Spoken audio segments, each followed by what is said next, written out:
जिस खुशी का मैंने उससे वादा किया है, अगर उसे वो खुशी मिल रही है तो मुझे बुरा क्यों लगेगा?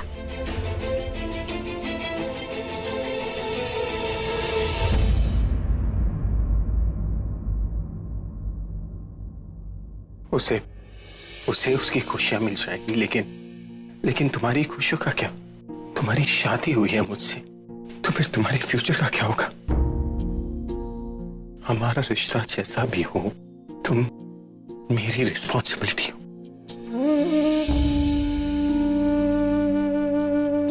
तनु मेरी जिंदगी में हो ना हो, मैं तुम्हें अपनी जिंदगी से नहीं जाने दे सकता। मैं दादी से क्या कहूंगा? उसकी चिंता आप मत कीजिए, मैं संभाल लूंगी।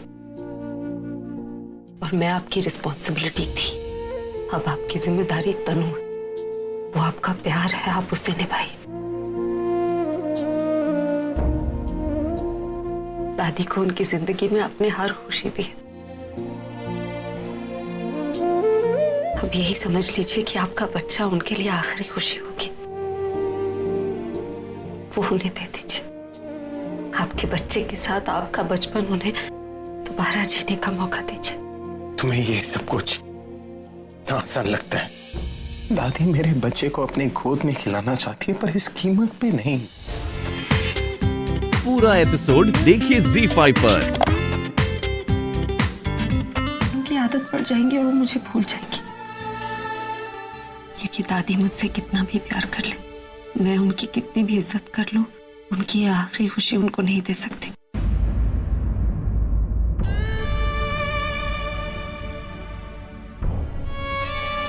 क्योंकि हम दोनों के बीच शादी का रिश्ता है, लेकिन पति पत्नी का नहीं। इसलिए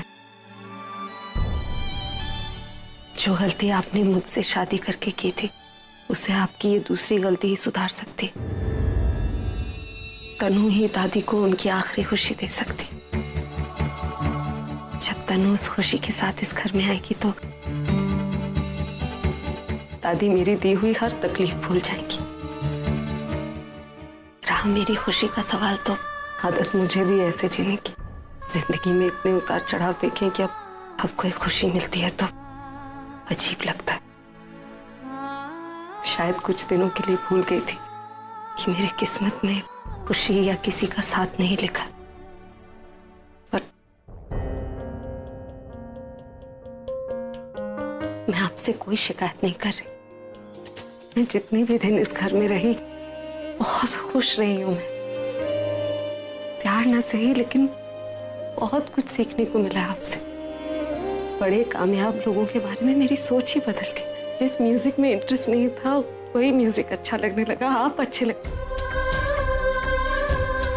मैं जानता हूं तुम जो कह रही हो वो सही है। तनु और उसका बच्चा मेरी रिस्पॉन्सिबिलिटी है, लेकिन मैं उस बात को भी अनसुना नहीं कर सकता ना, जो मेरा दिल मुझसे कह रहा है।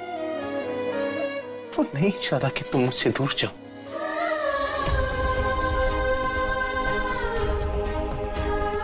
फिर वही गलती कर रहे हैं।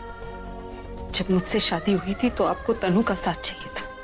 जब आपको तनु से शादी करनी चाहिए तब आप मुझे दूर नहीं जाने दे रहे।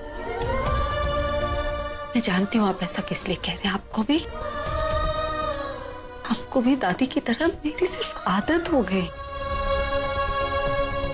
कभी कभी ऐसा हो जाता है। जिस किसी के साथ हम ज्यादा वक्त गुजारते हैं, उसके साथ एक अनकहा बेनाम सा रिश्ता जुड़ जाता।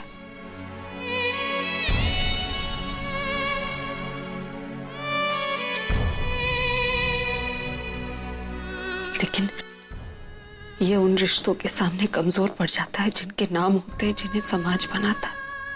आपको भी धीरे धीरे तनु की आदत पड़ जाएगी। आप मुझे भूल जाएंगे। जब हर रोज सुबह उठते ही आप तनु को अपने साथ देखेंगे। मुझे एक बात बताओ, उस रात को जो तुमने मुझसे कहा था कि तुम मुझसे प्यार करती हो,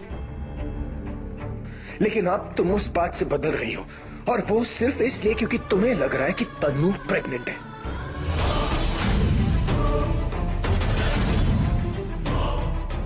मैं आपकी बहुत इज्जत करती हूँ। वो मैं सोच रहा था कि तुम अपना आइडिया ड्रॉप नहीं कर सकती? क्या? नहीं, मेरा मतलब है कि उसमें कुछ चेंजेस नहीं कर सकती। आइडिया सेम रहे पर कुछ चेंजेस हो। कैसे चेंजेस? देखो, मुझे नहीं पता तुम ये सब कैसे करोगी। आलिया, तन्नू और मैंने तुम्हें इस घर से निकालने की बहुत कोशिश की और लाख कोशिश करने के बाद भी हम तुम्हें इस घर से नहीं निकाल पाए। तो जो काम हम तीनों नहीं कर पाए वो काम तुम अकेले कैसे करोगी? मेरा मतलब है कि जो प्रॉब्लम, जो कॉम्प्लिकेशंस पहले थी वो अब भी होगी ना। दादी को मैं समझा लूंगी। मुझे पता है तुम उन्हें समझा लोगी, लेकिन पूरा बुलबुल तुम्हारी माँ, उनका क्या? देखो, कुछ नहीं तो कम से कम पूरा और बुलबुल की शादी तक तो रुक जाओ। चाहती तो मैं भी वही थी, लेकिन बुलबुल को ठीक होने में अभी बहुत वक्त लगेगा और तनु के पास बिल्कुल वक्त नहीं है। इससे पहले कि तनु की प्रेगनेंसी के बारे में लोगों को पता चले, आप दोनों को एक हो जाना चाहिए, वरना प्रॉब्लम्स आप दोनों के लिए बढ़ जाएंगी। तुम समझ क्यों नहीं रही हो? तुम पूरा बुलबुल से क्या कहोगी और क्या वो लोग मानेंगे? और तुम्हारी माँ, उनसे क्या कहोगी तुम? सोचा नहीं। उन सब के बारे में सोचूंगी तो कुछ नहीं कर पाऊंगी। वैसे भी जो चीज कभी देखी ना हो, कभी सुनी ना हो, उसे एक्सेप्ट करने में लोगों को प्रॉब्लम्स होती हैं। लेकिन बस तनु को इस घर में ले आऊं, उसके बाद बात करूंगी, शायद तब समझाना आसान हो जाए। कोई और रास्ता होगा, कोई तो रास्ता होगा। तुम सोचो ना। तुम यहाँ क्या कर रही हो? मैंने बताया तो तुम्हें, अपने फ्रेंड्स के साथ यहाँ पर कॉलेज रियूनियन मनाने आई। ओह, पर तुमने नहीं बताया था मुझे। मैंने तुम्हें बताया तो था फोन पे कि मैं बैंगलोर जा रहा हूँ। I told you, right? ओ यार, तुमने थोड़ी ना बताया था कि तुम इसी होटल में आने वाले हो। मुझे भी नहीं पता था कि तुम इसी होटल में आने वाली हो, वरना I would have told you, right? But अच्छा है, गुड टू सी यू। तुम्हें लगी तो नहीं ना? नहीं, I am good. By the way guys, this is पूरब। हाय। हाय हाय। अरे पूरब, बैठो ना। नहीं यार, आई एम गुड। मैं एक्चुअली काम के लिए जा रहा था तो थोड़ा जल्दी में। I see you guys around, okay? Listen Purab, अच्छा हुआ कि तुम आ गए, बिकॉज अब आलिया की प्रॉब्लम तो सॉल्व। Excuse me?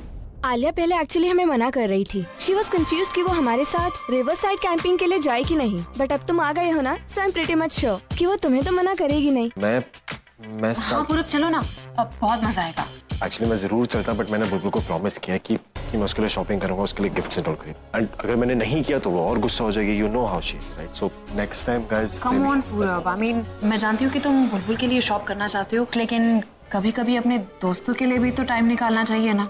आलिया, मैं जरूर चलता, बट इस बार नहीं। मैंने बुलबुल को प्रॉमिस किया हुआ ना, एंड यू नो, मैंने एक बार उसे कमिटमेंट करी है तो पूरी करनी पड़ेगी, फिर वो गुस्सा हो जाएगी। तुम जानती हो ना वो कैसी है। बुलबुल का फोन भी आ गया। I'll see you guys later, okay? आपको तो पता है ना, बुलबुल का जब से एक्सीडेंट हुआ है ना, सारा दिन बस उसकी देखभाल में ही लग जाता है। हाजी बिल्कुल बच्ची बन गई है।